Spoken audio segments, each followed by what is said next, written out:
welcome back to my channel. We have huge updates today as Kyrsten Sinema is flipping out regarding stimulus checks for seniors being in this next stimulus package. So let's discuss the details, but before we jump into it, do me a quick favor, hit the like button, hit subscribe, and share this channel with anyone who you think might find this helpful.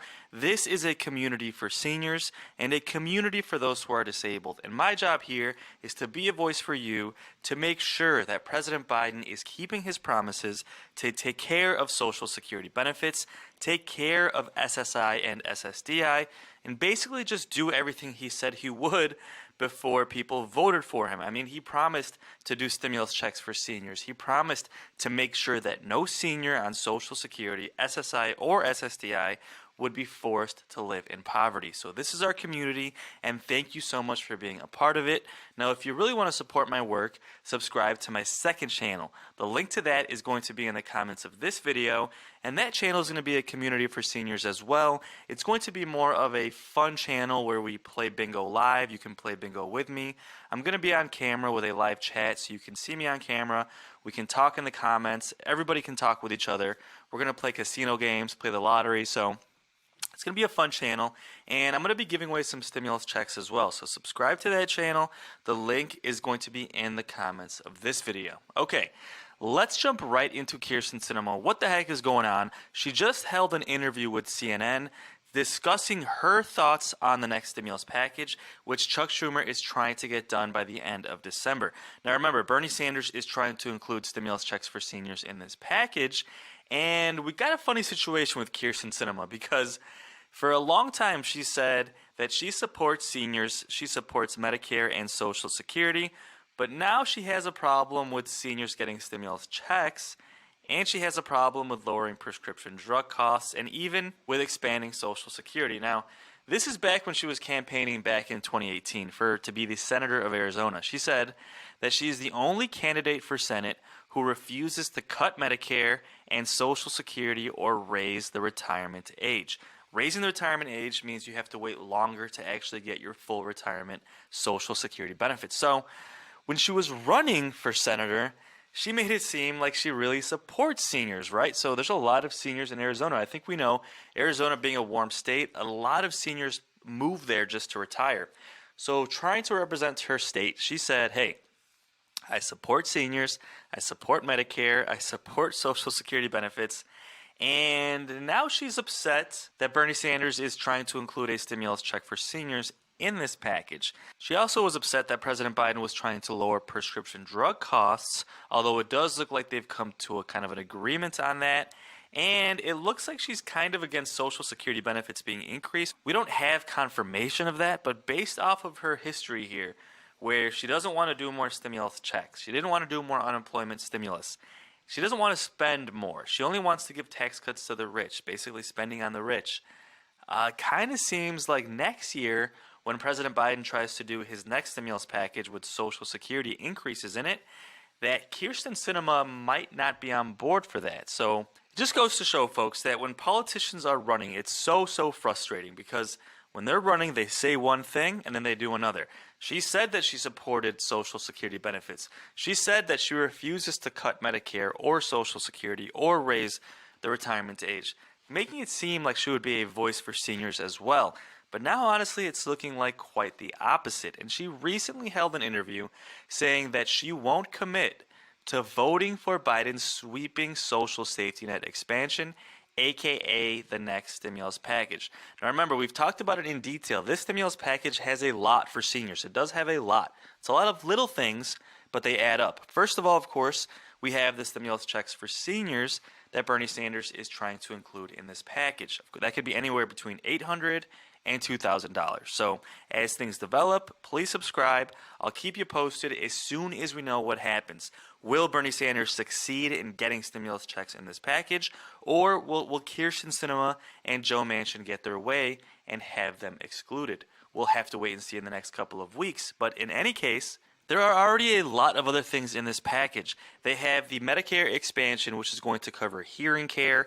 They're also putting in a law that allows Medicare to negotiate prescription drug prices with pharma companies, which will drastically lower the price of prescriptions, not only for Medicare, but for the patients as well. They're also putting a cap on Medicare Part D out-of-pocket expenses, so no one will spend more than $2,000 per year on prescription drugs when they're on Medicare Part D. So there are a lot of things in this package for seniors. There's also more funding for affordable housing to provide more Section 8 vouchers and provide more funding to build more affordable housing to begin with. So there's a lot of things to be happy about, but of course the main thing we want is the stimulus check. And of course, we also want Social Security benefits increased as well.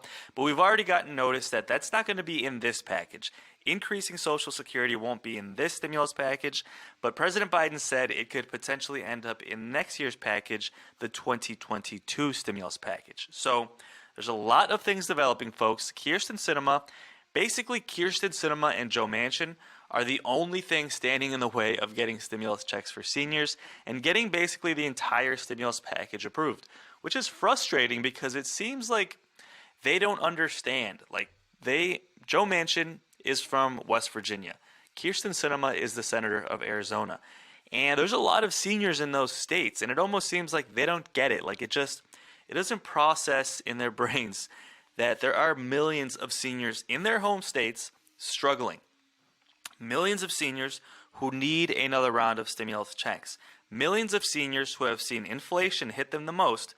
Because remember, folks, the highest things that get hit with inflation are things like medications, which seniors spend more on than anybody else. Then we have general inflation with the cost of food, groceries, housing, utilities, everything skyrocketing. And seniors need help. And it's almost like they're tone deaf, that people in their state need this help. It's really surprising, especially like I showed you earlier, when Kyrsten Sinema campaigned like she would be an advocate for seniors. So this article is titled, Arizona and West Virginia would win big from Build Back Better, aka the stimulus check package. Are Manchin and Sinema paying attention? Do the two senators who control the fate of the stimulus package value corporations and billionaires over their own constituents? Their own constituents are people that live in their state. So, it's starting to feel like it, folks. It is really starting to feel like it. And Kyrsten Sinema recently held an interview flipping out about the fact that she's not sure if she's on board. She doesn't know if she's going to vote for the next stimulus package. She doesn't know if she's okay with stimulus checks for seniors, with stimulus checks for SSI and SSDI, with expanding Medicare to include hearing care, to lower prescription drug costs, to lower the out-of-pocket costs that seniors would have to pay out of Medicare Part D copays. How can you not be on board with this? This should be a universal belief, guys. And let me know in the comments if you agree. Maybe it's just me. And people ask me, where did I develop this passion for seniors and for those who are retired? And obviously a lot of it starts with my grandparents. I lived with my grandparents half of my childhood, and then in my early 20s I worked in a nursing home and taking care of seniors. First I was playing bingo as an activity aide, then I became a nurse assistant, and just developing these friendships and these relationships and seeing how they're really not being treated with dignity. They're not given benefits enough after all of the taxes they've paid. I had so many seniors tell me, gosh, I made good money my entire life. I paid into the Social Security system, and now they're giving me a measly $800 a month.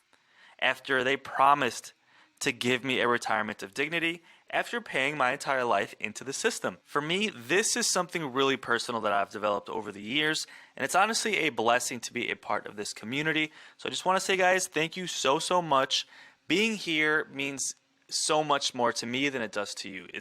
It brings me so much meaning to be an advocate, and honestly, I'm hoping that eventually Congress will listen to our voice and follow through on what they promised. Now, this interview with Kyrsten Sinema is really important because Kyrsten Sinema and Joe Manchin are the two things standing in the way of the stimulus package. So it's really important to see what she has to say and what it's going to take to get this stimulus package done. So with that said, folks, I'm going to leave you with this clip. Let me know your thoughts in the comments, and I'll see you on the next video as we continue to get more updates. Remember, Chuck Schumer wants to get this stimulus package done before Christmas, so there's a lot of updates to come in the next couple of weeks.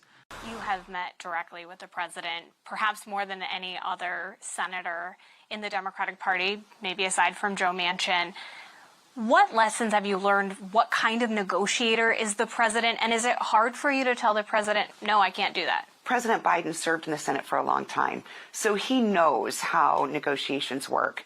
And he also, during this process, called me repeatedly and asked me to continue working with Senator Rob Portman and others in the G10 to find this bipartisan agreement, and showed a real commitment to wanting this bipartisan achievement, which we've accomplished.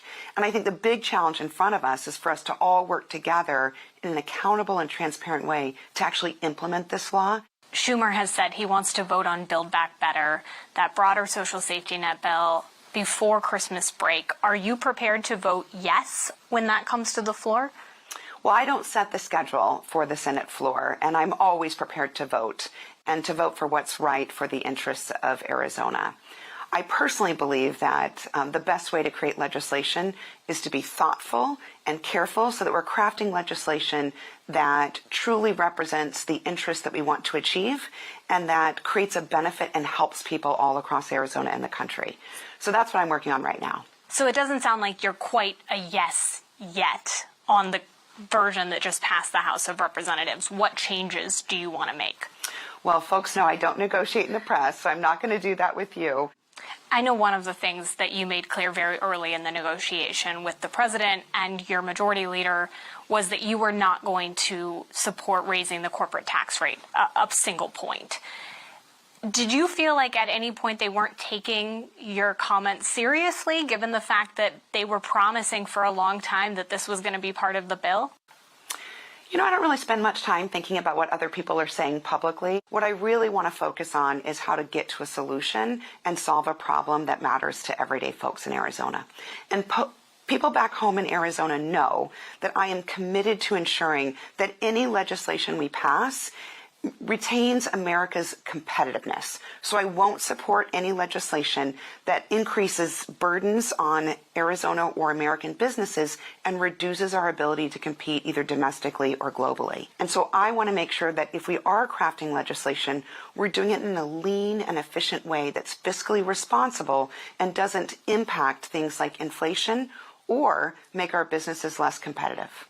So you've been criticized from progressives who say you're standing in the way of what we've been campaigning on for years, whether that's repealing the 2017 tax cuts, whether that is changing voting rights laws.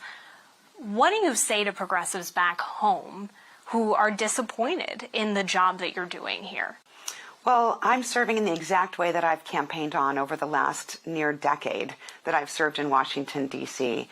And when I ran for the United States Senate in 2018, I told the folks of Arizona what I would do, that I would come to the Senate, try to find bipartisan solutions, be an independent voice for Arizona, and always put everyday people in Arizona first.